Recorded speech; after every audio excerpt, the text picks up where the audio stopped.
Hello folks, welcome back to the Edupedia world, and I am Abhinay Gupta. So we are again continuing with the topic, the standards on auditing, right? And the topic that we had started in our previous lecture was SA 200, which deals with the overall objective of the independent auditor and the conduct of audit in accordance with the standards on auditing, right?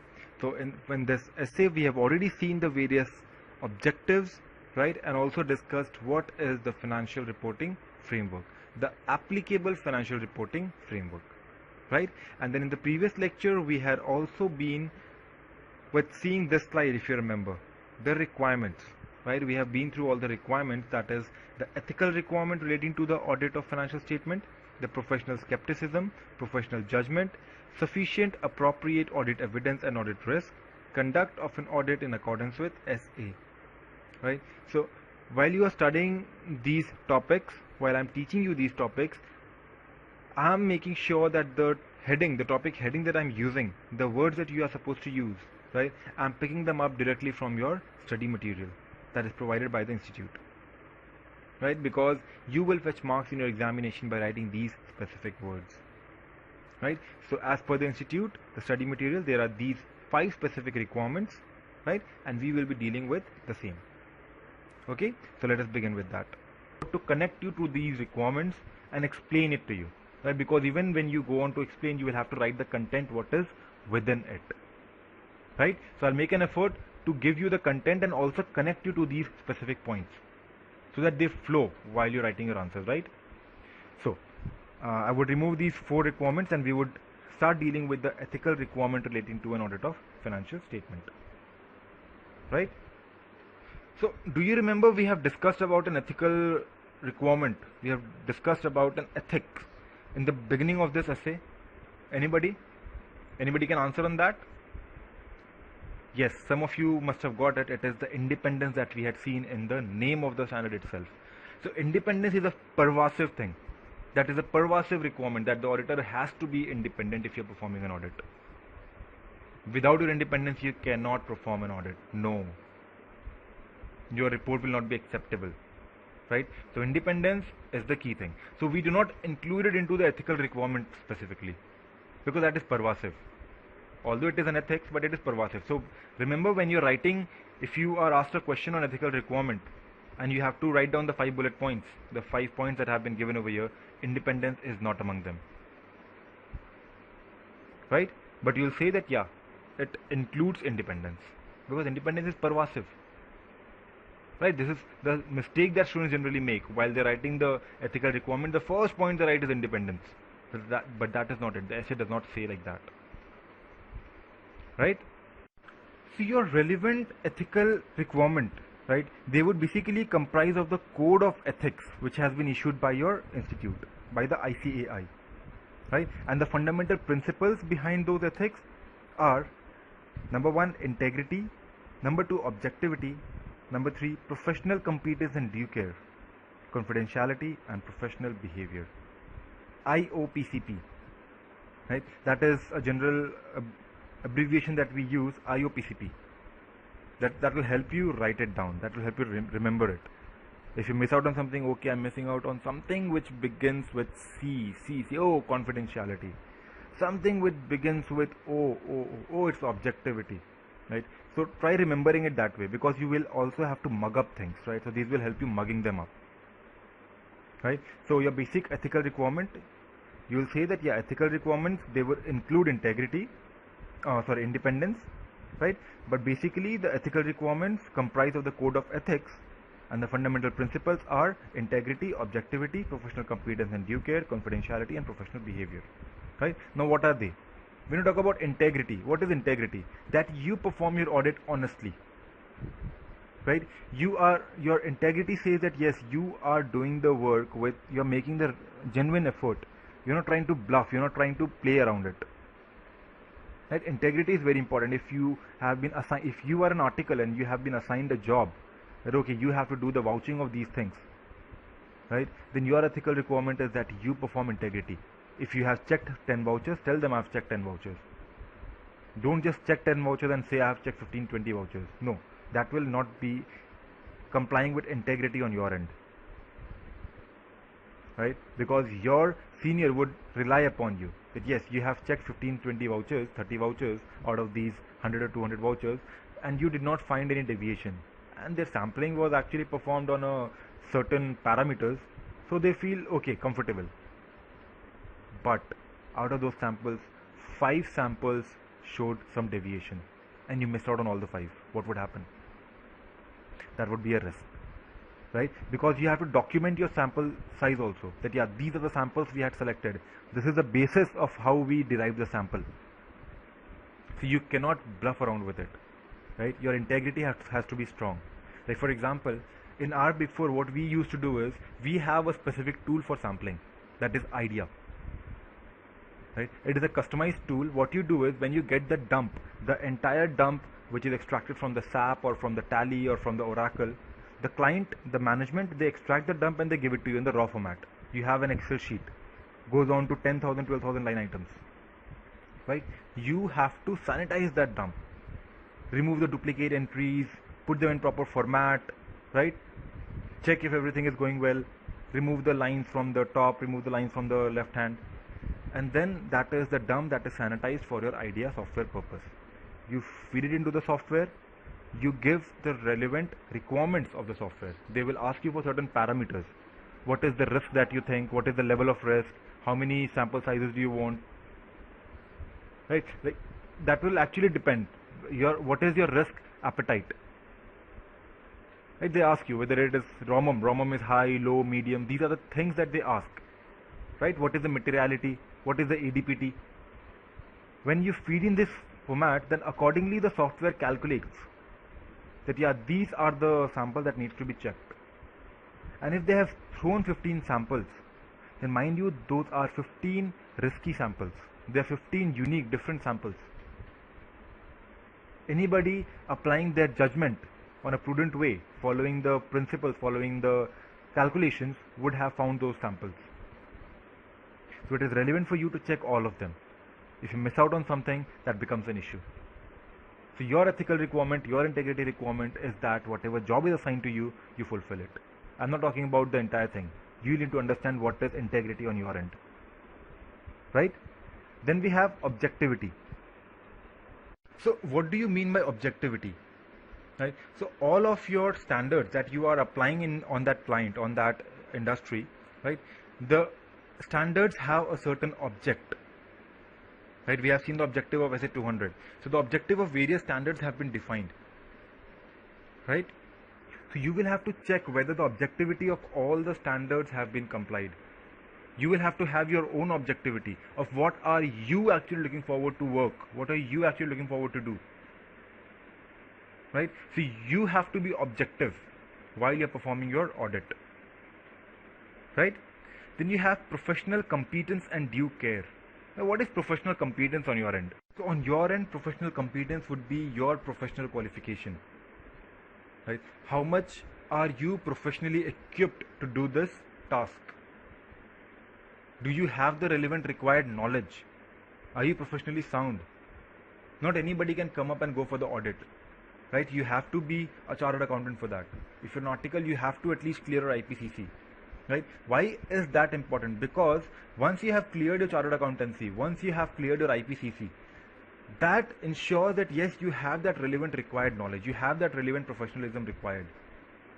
Right? So that is your professional competence. Yes, I am a chartered accountant. I am professionally equipped to do this. I have been trained on this. I have studied this. That is a professional competence. So you will have to apply your professional competence and take due care about what you are doing. Don't do careless works. Right? Then confidentiality is another very important issue. You cannot share your client information with anybody around. You cannot. This is actually a very serious issue. You have all the data of the client. You have an access to all the data of the client. So you know the in and out of the client. Right? But you are not supposed to share it with anybody in the market. Anybody in the industry, anybody in your firm. You will not share it with anybody. Only the audit team, the team who goes for the audit of the specific client, are supposed to know the details, are supposed to know the data of that client. But it does not mean that you will never ever share it. You can share it if you are allowed by the client. If the client says, okay, you want to share it with these people, you are allowed to.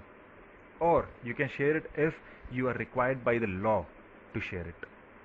Because law overrules everything. So if law says that no, you will have to share certain information about your client, you will have to share it.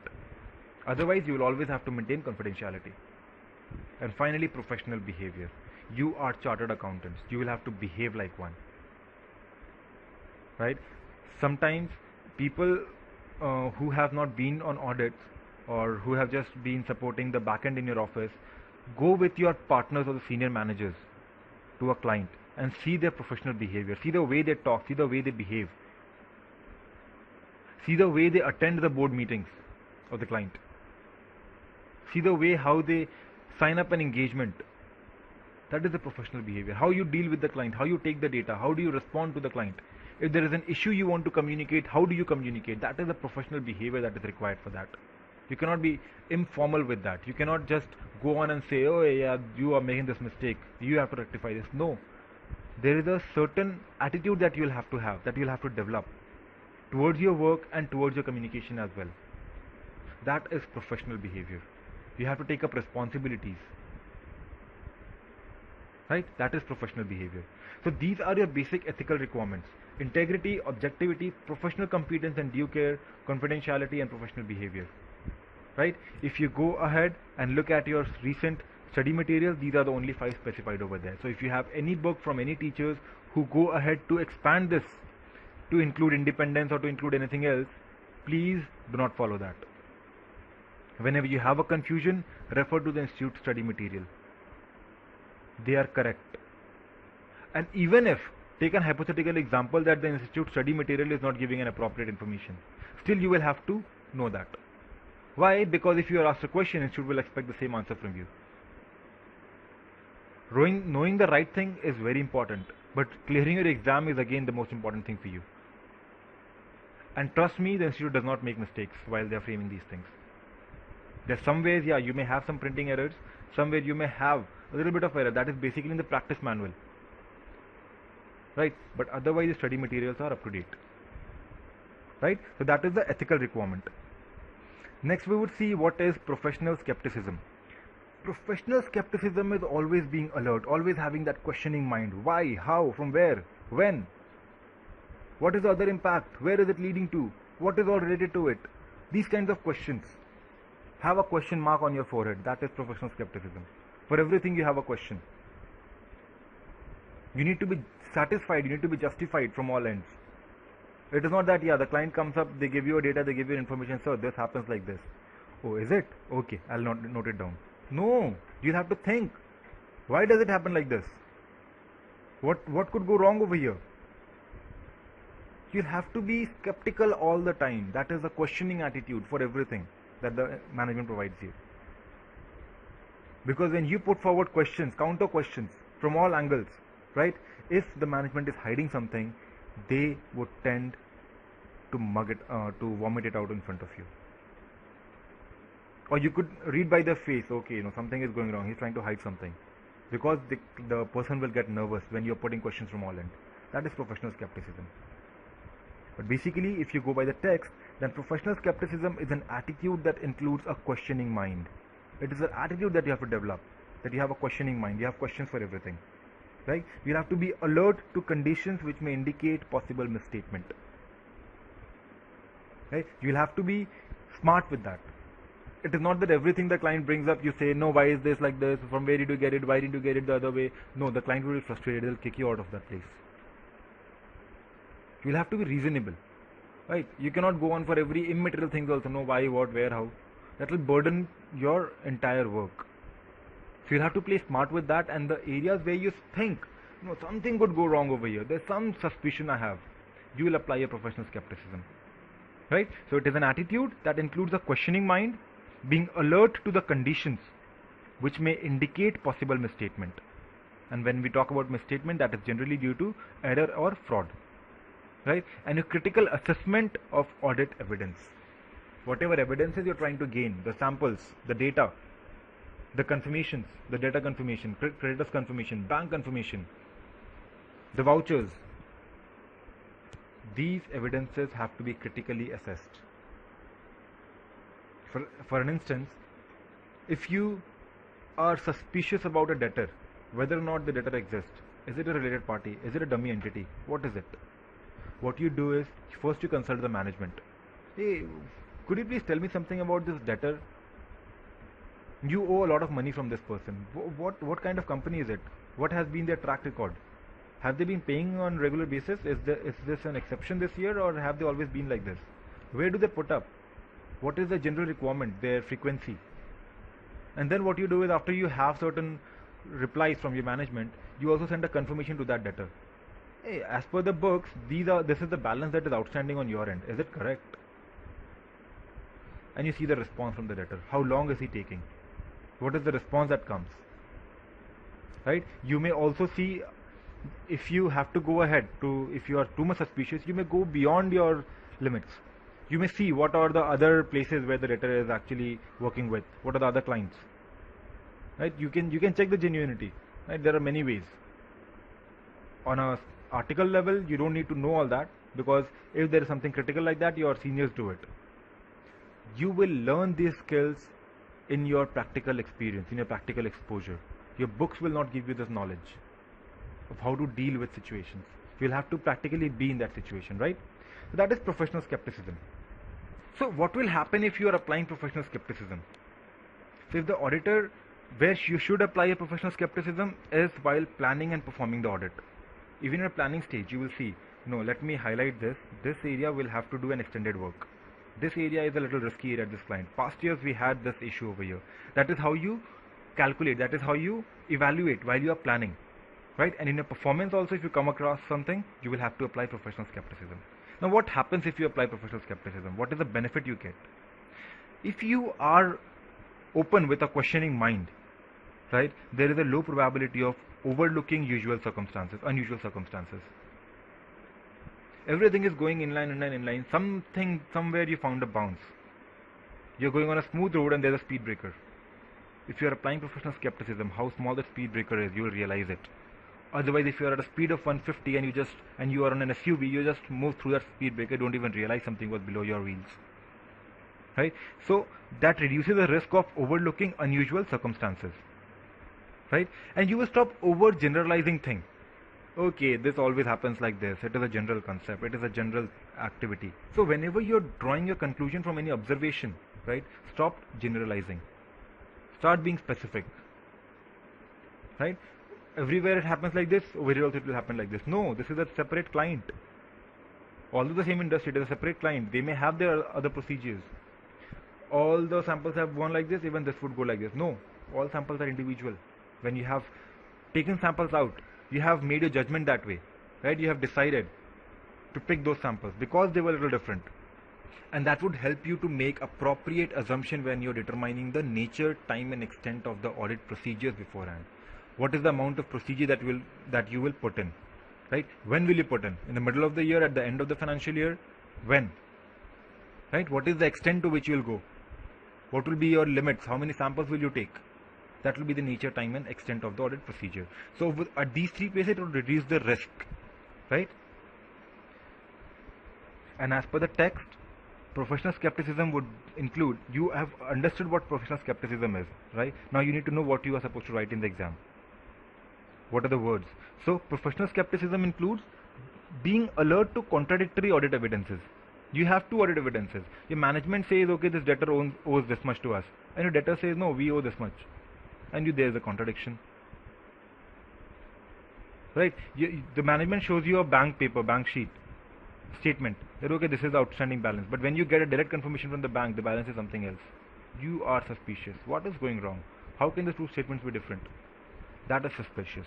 That is being skeptical, right? So if there is any contradictory audit evidence, you click. You will be alert on that, right? Then you will always have a question on the reliability of the document. Whether or not should I rely on this document? Is it correct? Is it from genuine sources? Right? Then the conditions which indicate possible frauds, you will pay detailed attention on that. For example, in the previous case where the statements do not tally, there is a possibility of fraud. Right? You remember the Satyam case that had happened a few years back? One of the big fours were involved, PwC. Right? I would not deny that fact. But what happened in that situation? What happened in that case? There were FDs with Satyam. Satyam always used to show a large amount of FDs in their bank, which were fraudulent. They actually did not have any FD. They used to prepare fraudulent bank documents and show it year after year, unless and until they were caught. This is what I'm telling you in brief about what Satyam scandal was. Right? So you will have to be skeptical. That it always does not mean that, okay, this document seems to have come from the bank. Obviously, you cannot check the signature who has signed it. You can if you want, but you do not. You rely on the stamps, you rely on the signature. Okay, it is signed, it is stamped, well and good. But that is where the fraud occurred. That was a false signature, it was a forged signature and a false stamp. And we used to believe that, okay, this is a document from the bank, which was not actually from the bank. Somebody has printed it, stamped it, signed it and showed it. From then onwards, we had a change in the preservation of the documents. Whenever we get a document, whenever we get a confirmation from the third party, what we do is we keep the envelopes, the stamped, posted envelopes along with it, that yes, we have received it from this place. The receiver and the sender's address is there. It is stamped. It has the stamp of the post. Right? We have to maintain that as a document now. And this amendment came after the Satyam scandal. Right? Next, you have the circumstances suggesting the need for audit procedures in addition to those suggested in essay. So already the procedures that you have been performing as per the essay, that you are doing, but there may be a need of performing some extended procedures. That is what professional skepticism will tell you. Or you may say that essay says that you have to apply this when something like this happens. But that is not a similar situation. That is not a similar circumstance. This is a different circumstance. So you will have to apply your professional skepticism and judgment as to how do you deal with this circumstance. Right? These are the areas where you use professional skepticism. We are remaining with 3 more requirements but shortage of time. Right? So we would wind up the class over here itself, at the middle of the requirement. Right? Now what you have to do is go through this essay, go through the objectives, prepare your handwritten notes, prepare the charts, summaries in your handwritten thing, go through the requirements, right? Try to learn the ethical requirements, integrity, objectivity and stuff. Understand what professional skepticism is, think about it, talk to your friends who are also watching classes along with you, discuss so that it seeps into your mind. Right? And this will not take a lot of time for you, so you can watch the next class soon after this. Right? So in the next class, we'll again pick up from the professional judgment and stuff. I'm giving you a break till the next class. Right? And then again, we'll continue with the application material. This is a long essay, I've already told you. And since we are starting the standards, there are certain points we need to discuss. Right? You'll have to be open with this concept of standards and auditing. That is why we are investing a lot of time on this essay. Once you are familiar with the terminologies, with the words, right, with a direction of thinking, then we would catch up speed with it. Right? So just don't prepare a judgment, okay, we have just covered objectives and 2 requirements, it is a lot to go, we are going very slow. No, we will go slow in the initial. I don't want you to fall down. I want you to seep things in. Right? So that will be all for the day. Stay tuned for the next class. Until then, this is Abhinay Gupta signing off. Thank you. Bye-bye.